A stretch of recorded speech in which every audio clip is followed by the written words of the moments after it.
I think part of the reason Trump's been successful in the Middle Eastern negotiations, and we get back to that New York mentality, he sees them that way, and he sees it as highly personal and not some abstract diplomatic thing, but rather it's real gut human interest or human interests. And he's pretty good at that. You're listening to Kerry Lutz's Financial Survival Network, where you get valuable information you just can't find anywhere else. To thrive in today's trying times, you need the Financial Survival Network, now more than ever. Go to financialsurvivalnetwork.com and get your free newsletter and gift. Financial Survival Network, now more than ever. And welcome. You are listening to and watching the Financial Survival Network. I'm your host, Kerry Lutz, and with us today is our good friend, Bill Walton, and Bill Walton Show, one of my favorites. Bill, it's great to have you back on. I know you've been focusing a lot on President Trump's recent or ongoing Asian excursion. One thing's for sure, the president knows how to put hours and miles on Air Force One's airframe, doesn't he? I think he probably's got the record for that. That's for sure. But this is a man who never sleeps. What's he get, 3 or 4 hours a night? And if he needs it. If he doesn't, if he needs it. But yeah, this has been a whirlwind tour, and I think so far it's been a very successful trip, at least in terms of the optics and showing that he's making deals and getting people, getting these countries more aligned with the U.S. And he's got a meeting with Xi coming up in a couple of days, I think Thursday this week. Well, I think what hasn't been played in the press, and I believe is really for our Asian relationship and containment of China, the treaty between Cambodia and Thailand. Like, honestly, if you can tell me what they were fighting about, I'd love to know, because I have no understanding of it whatsoever. Some kind of maybe ancient territorial border or something like that. I've been to Thailand many times myself. The fact that he brought peace when they were like on the brink of all-out war, Asian culture is all about face. And that really gave him tremendous face among all of the Asian countries and cultures, and perhaps diminished China's standing in the region quite a bit because they did absolutely nothing. What's your take on that?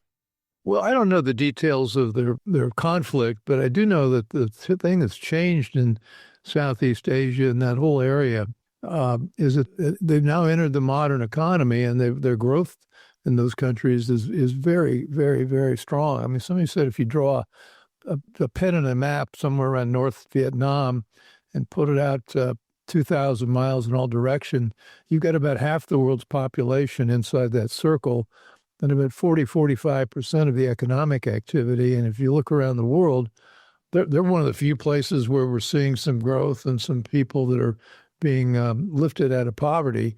And, my instinct is that, without knowing the details, is that Trump appealed to the fact that, look, you guys can't be fighting with each other. You've not just got grievance, but you've got an economy to run. And I suspect there were some economic carrots as part of that.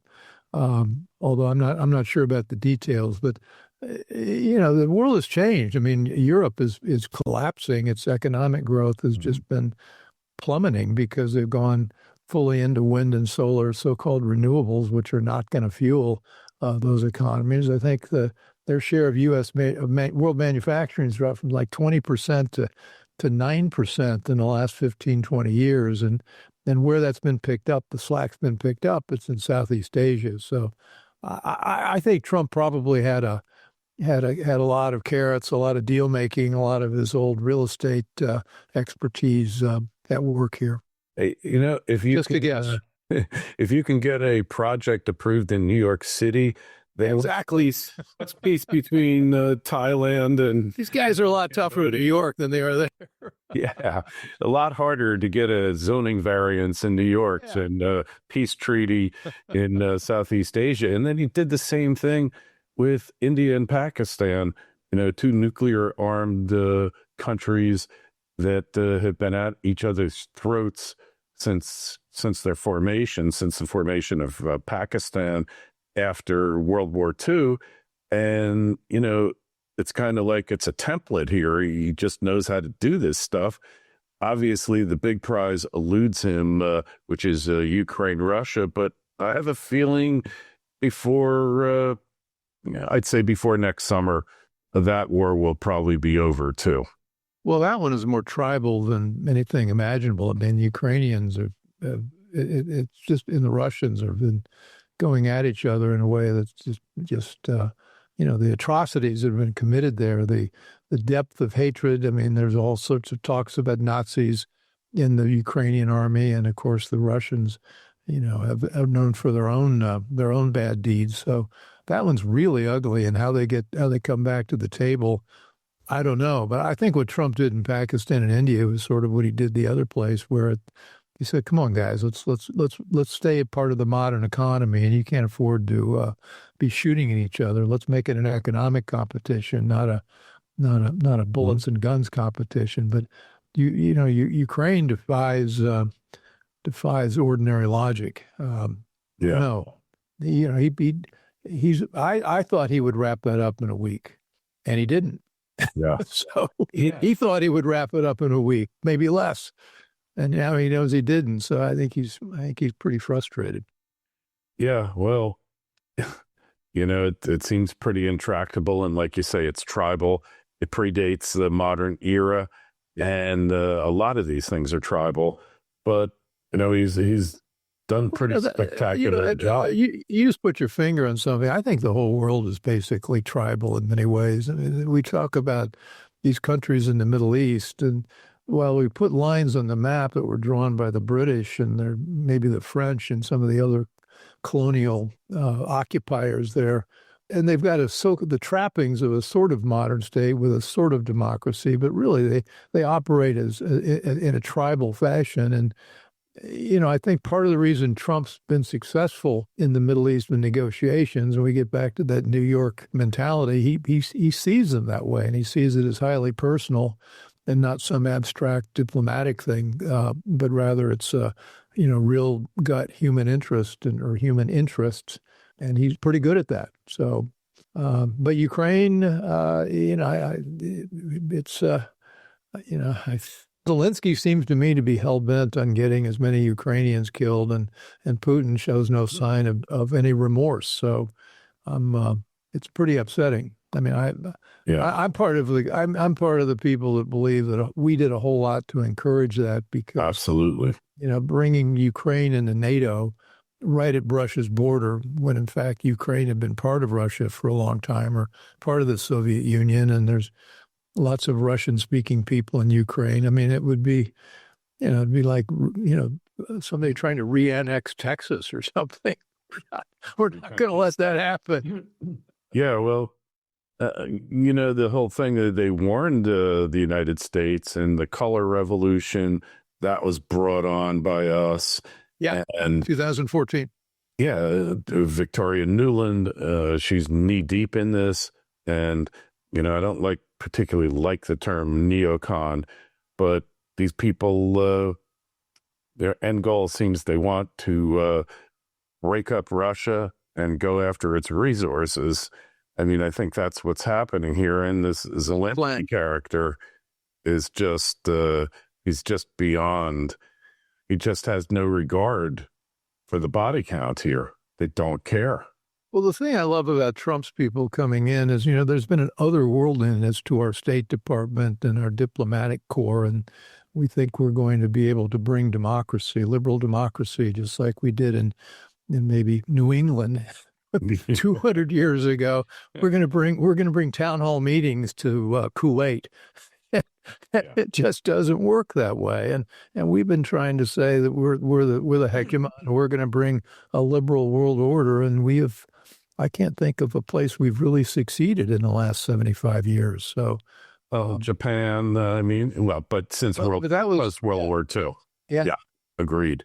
It reminds me of that movie Full Metal Jacket, when the colonel sees that the guy is wearing a peace symbol on his hat and on his helmet, and the colonel blasts them and says, inside every quote unquote Vietnamese, there's an American just waiting to get out.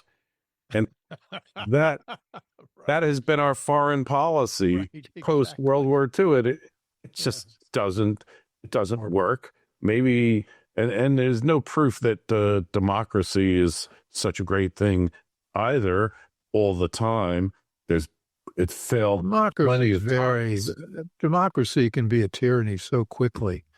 That's the reason they want, the left wants to get rid of the Constitution, is it slows things down because you get power divided among three branches. And if you get rid of that, so all those trappings of the republic, you got a pure democracy, majority rule, and the mob rule. Mob rule. Hey, Yeah. So talking about that and the shutdown, this is like the most insane thing I've ever seen, this shutdown.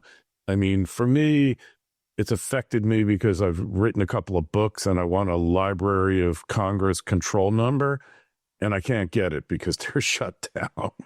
But, and we made an amazing discovery here that most of the people receiving food stamps, SNAP, EBT cards, aren't even Americans. I mean, What could they have hoped to gain from this? It makes as much sense as the Ukraine-Russia war. Well, you pull the waters of money out from all this, and what's revealed at the bottom of the pond is some pretty ugly stuff. And that, the food stamp scandal is one of those things that comes out in high relief, and maybe it gives us a chance to do something about it. But at some point, somebody's going to have to blink. And I do believe that even though they control the media, the Democrats rather, have got a losing argument. And it looks like even CNN is turning on them. Watched a few interviews. I'm not big on TV interviews, political, because, it's the usual politics, but they're not looking good here. And the very people they claim to want to help are turning on them, like the federal union, the biggest federal employees union, and, basically turning down spending bills for the most vital federal employees like air traffic controllers to ensure that they get paid. They're not looking good here. They're coming out bad. They can't really blame it on the Republicans when they made the decision to shut things down. Well, and when you think about it, really about Chuck Schumer trying not to get primaried by AOC in the next Democrat primary in New York, I mean, his personal agenda is really driving this. He wants to look good to the hard left of what used to be the Democrat Party, and if you play to that part of the constituency, you're only getting about 15-20% of the votes, and everybody else is light up on a sensible side of the aisle. Yeah, it's just madness, and it's the same thing with their candidate for mayor of New York, Mandami. I mean, it appears he's going to be elected. The only hope we can have then is that Elise Stefanik gets elected governor, because the governor can remove local officials. That's the only hope that New York has. At that point, she has to get elected and remove him, I've got a radical view of that. I think New Yorkers, if they vote him in, deserve what they get. And, let's try this governance in New York City, and we know it will be a failure. And we know that things are going to come apart. So maybe we've got a real demonstration here of how bad these ideas really are. I mean, it's going to be a complete disaster. Let's not save them from themselves. I mean, we know that we know he's got an insane agenda. So and we know he doesn't particularly like America. So except for that, he's great. Yeah, he's wonderful. Yeah, well, maybe they'll get what they deserve, but Bill, on the one hand, New York ain't what it used to be. It used to be the center of financial power in That's why I live the there. States. Yeah. It's not anymore. In Florida, Miami, arguably from Palm Beach County down to Brickell, is the center of financial power now in the United States. But our media, so corrupt, hasn't bothered to report that news to the public. And most people, if you ask, still believe that the center of power is on the corner of Broad and Wall, which Broad and Wall is now just a backdrop for financial journalism. Well, when you get a guy like Ken Griffin moving everything to Florida, that tells you all you need to know. As you probably know, he's got one of the biggest hedge funds in the world. And Miami has always been the financial capital of Central and South America.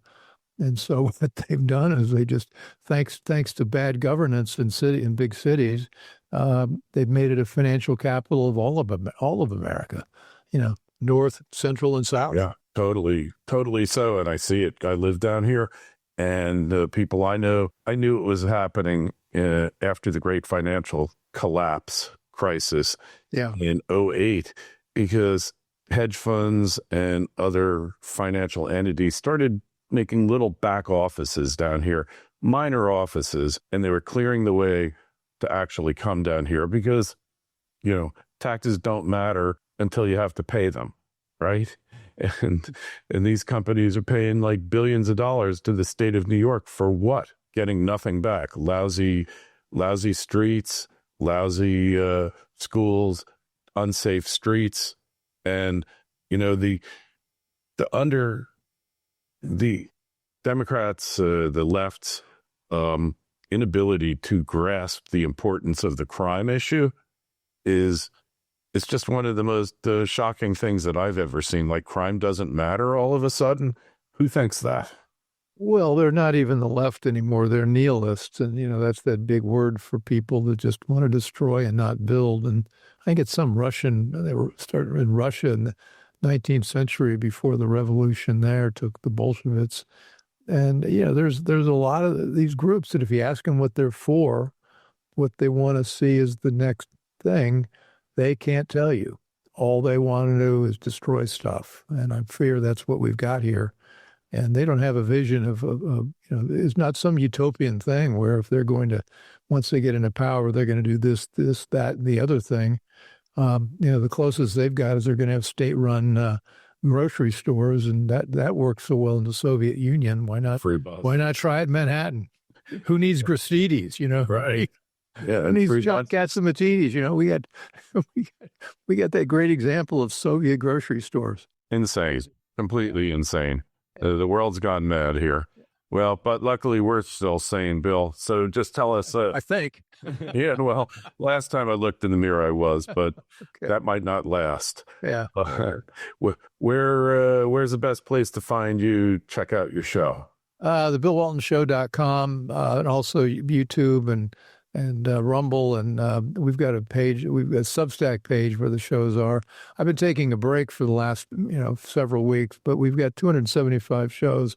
Most of them are evergreen content, and some really, really interesting people like Eric Prince, who ran Blackwater, is on there. And we've got Art Laffer, who was a Laffer Kerr in supply side economics. And most of the conversations are things you would, whether we had it 6 months ago or today, are still relevant.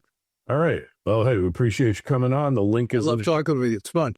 Hey, and the link's in the show notes to this interview on financialsurvivalnetwork.com. I've actually switched myself to Substack because my emails from Substack actually get delivered to you out there, and it has so many benefits. It's not a website. It is a business model, a business plan, and can't say enough good things about it. I don't have to maintain my own website anymore. They do it for me. Everything is taken care of. So really is amazing. I call it the future of journalism. Bill, it's a pleasure always having you on. We'll talk to you again real soon. Talk soon. Thanks for listening to Kerry Lutz's Financial Survival Network, your solution to today's trying times. For the latest, go to financialsurvivalnetwork.com. Financial Survival Network, now more than ever.